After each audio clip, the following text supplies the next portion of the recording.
Good morning class. आज हम हमारे क्वेश्चन जो कर रहे हैं उसमें 5th क्वेश्चन है हमारा, क्या यह संभव है कि महाभारत का एक ही रचयिता था? चर्चा कीजिए। महाभारत की मूल कथा के रचयिता कौन थे? महाभारत की 5वीं शताब्दी ईस्वी पूर्व से लेकर 4वीं शताब्दी के बीच पूर्ण होने के विभिन्न चरणों का वर्णन कीजिए, ये पूछा गया है। यह संभव नहीं है कि महाभारत का केवल एक ही रचयिता हो। इसकी रचना 500 ईस्वी पूर्व से लेकर 1000 वर्ष तक होती रही। फलस्वरूप इसमें नए नए प्रकरण जुड़ते रहे। दूसरे, इस महाकाव्य में वर्णित कुछ कथाएं इस काल से भी पहले प्रचलित थी। इतने लंबे समय तक महाभारत का लिखा जाना किसी एक लेखक का कार्य नहीं हो सकता। विभिन्न लेखक। महाभारत के लेखकों के संबंध में निम्नलिखित सुझाव दिए जाते हैं। फर्स्ट है, संभवतः इस महाकाव्य की मूल कथा के रचयिता भाट सारथी थे, जिन्हें सूत कहा जाता था। ये लोग अक्षत्रिय योद्धाओं के साथ युद्ध क्षेत्र में जाते थे और वहाँ जो युद्ध का विवरण देखते थे अपनी आंखों से, वो पूरी तरह सजीव चित्रण करते थे। उनकी विजयों तथा उनकी वीरता का पूर्ण कारनामों के बारे में कविताएं लिखते थे और इन रचनाओं का प्रवाह मौखिक रूप से होता रहता था। लोगों को गा गा करके सुनाते रहते थे राजा की विजय के चर्चे। नेक्स्ट है, 5वीं शताब्दी ईस्वी पूर्व में महाभारत की कथा परंपरा पर ब्राह्मणों ने अपना अधिकार कर लिया और इसे लिखा। यह वह समय था जब कुरु और पांचाल, जिनके इर्द गिर्द महाभारत की कथा घूमती है, राजतंत्र के रूप में उभर रहे थे। हो सकता है कि राजा अपने इतिहास को अधिक नियमित रूप से लिखना चाहते हों। यह भी संभव है कि नए राज्यों की स्थापना के समय होने वाली उथल पुथल के कारण पुराने सामाजिक मूल्यों के स्थान पर नए मानदंडों की स्थापना हुई हो, जिनका इस कहानी के कुछ भागों में वर्णन मिलता है। लगभग 200 ईस्वी पूर्व से 200 ईस्वी के बीच इस ग्रंथ के रचना काल का एक और चरण आरंभ हुआ। यह वह समय था जब विष्णु देवता की आराधना लोकप्रिय हो रही थी। उन्हें कृष्ण को और जो महाकाव्य के महत्वपूर्ण नायकों में से विष्णु भगवान का रूप बताया जा रहा था। समय बीतने पर लगभग 200 से 400 ईस्वी के बीच मनुस्मृति क्या है, जिसमें उस समय का पूरा विधि विधान नियम कानून सब दिए गए हैं, उस ग्रंथ को बोला जाता है मनुस्मृति। उसे मिलते जुलते बृहत उपदेशात्मक प्रकरण महाभारत से जोड़े गए थे।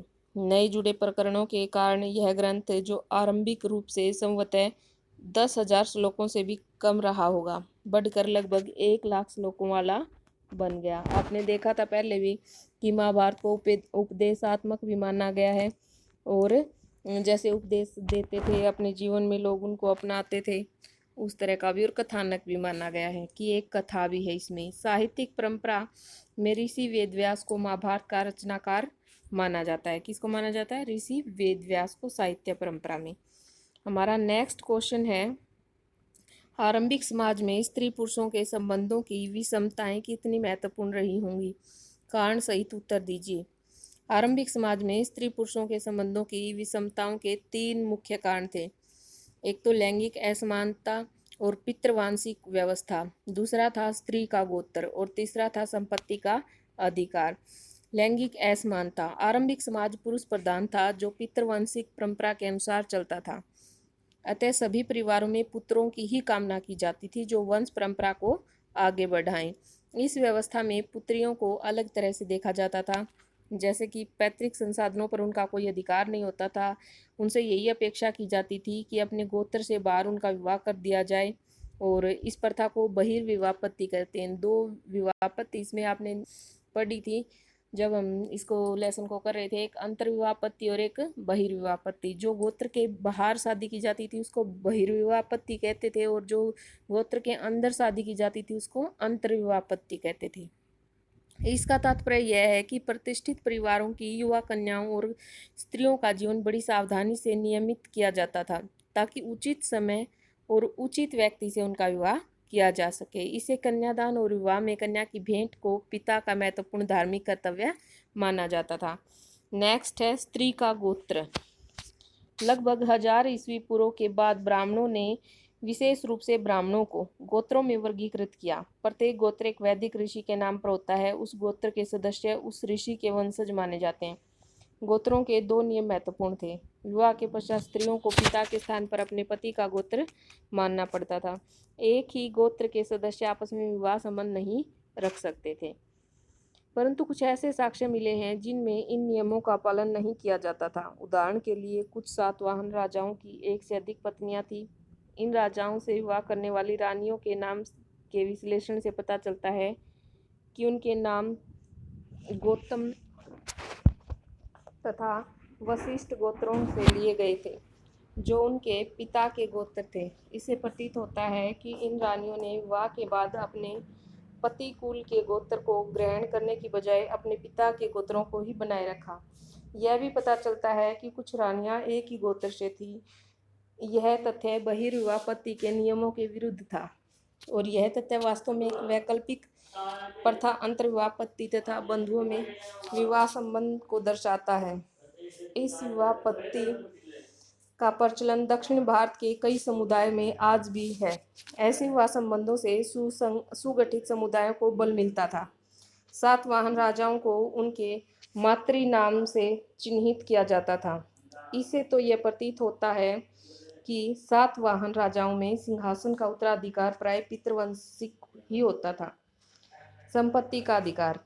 मनुस्मृति के अनुसार माता पिता की मृत्यु के बाद पैतृक संपत्ति का सभी पुत्रों में समान बंटवारा समान रूप से किया जाना चाहिए, परंतु ज्येष्ठ पुत्र विशेष भाग का अधिकारी था। स्त्रियां इस पैतृक संसाधन में भागीदारी की मांग नहीं कर सकती थी, परंतु विवाह के समय मिले उपहारों पर स्त्रियों का स्वामित्व होता था और इसी स्त्री धन कहा जाता था। अर्थात स्त्री जो विवाह के समय अपने साथ सामान लेकर आती थी, धन दौलत जो भी, उसको स्त्री धन माना जाता था। इस संपत्ति को उनकी संतान विरासत के रूप में प्राप्त कर सकती थी। इस पर उनके पति का कोई अधिकार नहीं होता था, परंतु मनुस्मृति स्त्रियों को पति की अनुमति के बिना पारिवारिक संपत्ति और स्वयं अपनी बहुमूल्य वस्तुओं को गुप्त रूप से इकट्ठा करने से भी रोकती थी। मनुस्मृति के अनुसार पत्नी बिना पति से पूछे कोई भी गोपनीय धन संचित नहीं कर सकती थी।